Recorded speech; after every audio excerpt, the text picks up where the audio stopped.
So I'm back again. So hot off the press. Now this is one that isn't really spoke on much, and that's sex in prison.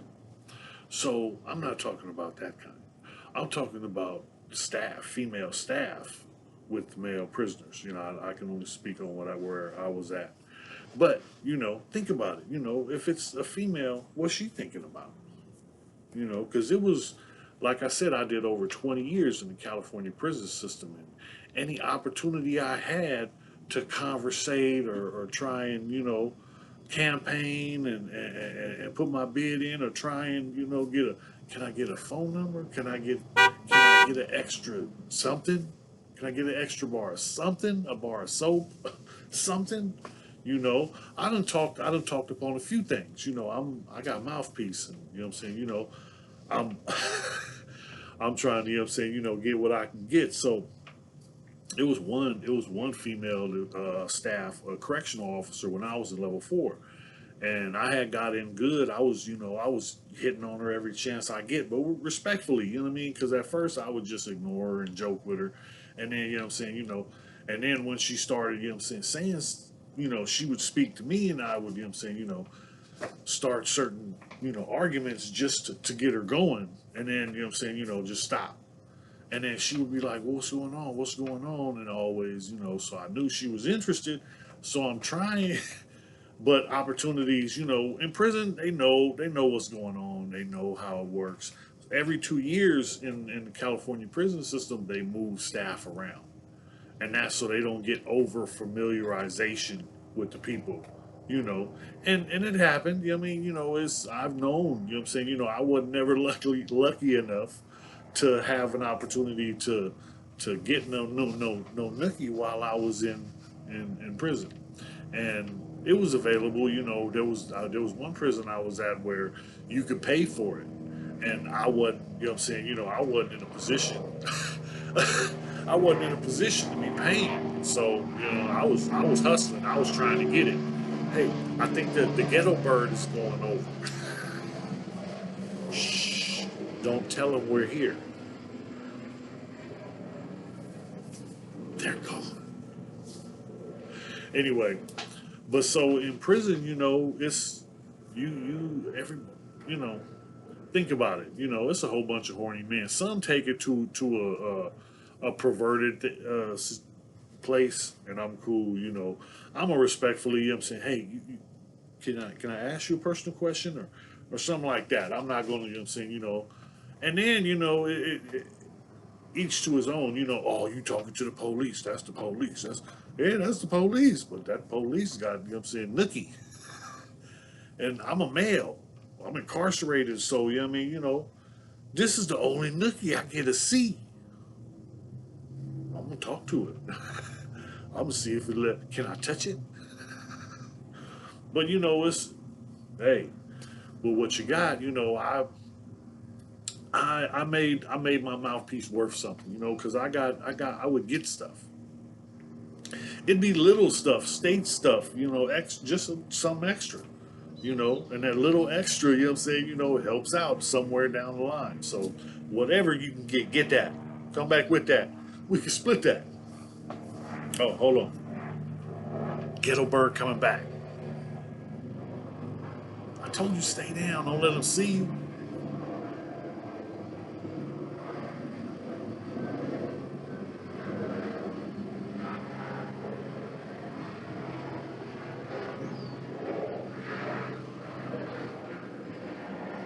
They go. Next time, hide. When you hear them, just duck. You know how to do it. You know how we do. Nah, but like I said, closest I ever got was putting my hand on a female's rear end, and getting the kiss on the cheek. So that was the closest I got. But I was trying. But don't get me wrong. I was being brought tobacco when I was in the hole by a staff. Because she got moved to the yard that the hole was on, and then whenever I got in trouble and I went to the hole, she would be coming through there, and I would holler at her, and she would always, hey, I'd be like, because she knows I smoke. And the next time she comes through, she be like, I'm in there sleep this morning. So I'm up in there sleeping the whole, and she wakes me up. Boy, here, sign this paperwork. Opens up my tray slot, puts a manila folder in there, and then pushes the pouch of tobacco onto the floor in my cell. And so I jump up quick and put my shower shoe over that pouch, and you know what I'm saying, sign the paper, you know what I'm saying, and she like, you need to stay out the hole. So she be cracking on me, but she always looked out. She always looked out. And she was it wasn't I love you or no nothing like that. It was she was a good person, and you know what I'm saying, I'm trying to, what I'm saying, get whatever I can. So I, I spoke. I asked. Closed mouth don't get fed, and closed zipper don't get head. I learned that a long time ago. So I'm I'm gonna make it do what it do. But with all due respect, she was cool. If I seen her today, I, what I'm saying, give her a hug and, what I'm saying, thank her because she, what I'm saying, she looked out for me a bunch of times. One situation was when I was in a situation with the Nazi lowriders, the shot caller, you know, we had got into it the first time they got at me, a dude got at me behind the wall. So the shot caller was in my building. So afterwards, what I'm saying, they lock everything down. Then they you know what I'm saying, they let us out. And so, I have a sit down in the day room with the white shot caller from the Nazi lowriders, and he comes over to the black side, sits at the table, and talks to me one on one. And so he tells me that him and his homeboy planned to do that to me because his homeboy hit me in the back of the head while I was taking a piss behind the wall in vocational drafting. So I was in vocational drafting on the Sea Yard in Lancaster, and this was in like 1994, 1995. So uh, I was in the drafting, and this dude, because I was in there and he was in there, it's an issue because he's, you know, with the group that don't like. So I don't know, you know what I'm saying? I got an open invitation. Anybody one on one, you can get it. My door is always open, you know what I mean? I'll hide behind the homies. I don't ask the homies to fight for me. I don't ask nobody to fight for me. I fight for myself. I stand for myself. And so now I'm on the yard, and then they hit me, and dude hits me in the back of the head, and we fight, but we don't get down good. And then the teacher comes, so we break it up. He goes his way, I go mine. I tell him this ain't over, and he takes off on another white boy in front of the instructor. Really? So the police come, they hit the alarm, they come in, I got scratches and marks. Oh, you was involved. So now we all three go to the hole. This dude, he's been in some other shit. So, you know what I'm saying? They sending him out, but they send me and the other dude back. We signed a chrono saying, I don't have a problem. I don't have a problem with him. I don't have a problem with nobody. You know what I'm saying? Line them up. So when we come back to the yard, we sit down and have a talk with this dude, and the shot caller, because he's in my building, I'm like, look, you know what I'm saying, I'm gonna talk to him. So I tell him, he comes over and we sit down and we talk for a few minutes. And as we sitting there, this dude tells me that him and his homeboy plan to do that to me behind the wall. So wait a minute, you plan to sucker punch me? You plan to, okay, strike one. You know what I mean? So then he tells me that he done stabbed 3 white Crips before. And I haven't even seen 3 white Crips before. But, you know what I'm saying? They're around. It's just not a lot of us. But he's, what I'm saying, the only reason you telling me this is you trying to scare me. Strike two. So, what I'm saying, he's talking, and then he tells me that he'll appreciate it if I get out of that class because he's in that class. And that's the whole issue. He's the shot caller. He can't be in the class with me. So, what I'm saying, if I stay in the class, there's going to be animosity and problems. Right? So I tell him, look, let me talk to the counselor and see if I can get him to move me out of that class, and what I'm saying, we'll take it from there. So let me holler at the counselor and I'll get back at you. So in my head, I'm already like, I gotta, what I'm saying, make things look good. You know what I'm saying? The police are watching every move right now. You know what I mean? Ever since we first came together, you know what I mean? The police know what's going on. They see everybody's, on guard. You know what I'm saying? The homies is at the next table, you know what I'm saying, 4 deep, waiting on me. And you know what I'm saying, he's on our side. on the edge, but you know what I'm saying, close. I mean, he's out of bounds really, but he was, what I'm saying, asked to come to speak.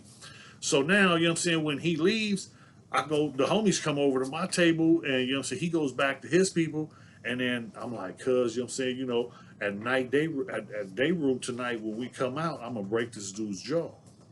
And the motherfucker like, what'd he say? What'd he say? I'm like, man, look, the dude said this and this and this, that him and his homeboy plan to do that. Then he say that he done stabbed 3 white Crips before. Then he told me that if I stay in the class, that there's going to be animosity and problems. No, that if he don't want me to stay in the class so that there's no animosity and no problems. So if I stay in the class, then he's telling me there are going to be animosity and problems, right? Okay, so I'm gonna eliminate the problem tonight at day room. The police are looking, everybody's, watching. So right now, I told him, I'm gonna talk to the counselor, and then, so when I come out tonight, I'm just gonna, tell him to come holler at me and tip him up. So my homie's like, all right. So when we come out, the homies, they only let one tier out. He's on the bottom tier. We got 2 other homies that's San Diego Crips on the top tier. They from West Coast. So they like, yeah, man, look, uh, uh, they told the police, we workers, let us out for a worker shower. So they got out to shower so that they can be out for day room. I don't notice they're in the shower. So when they come out, they come to day room. So now I'm, I'm focused, the whole, all this is all I've been thinking about. So when it comes to it, the female officer that I've been hitting on and working on and trying to, trying to get up in, ooh, I was trying. But so she's working, right?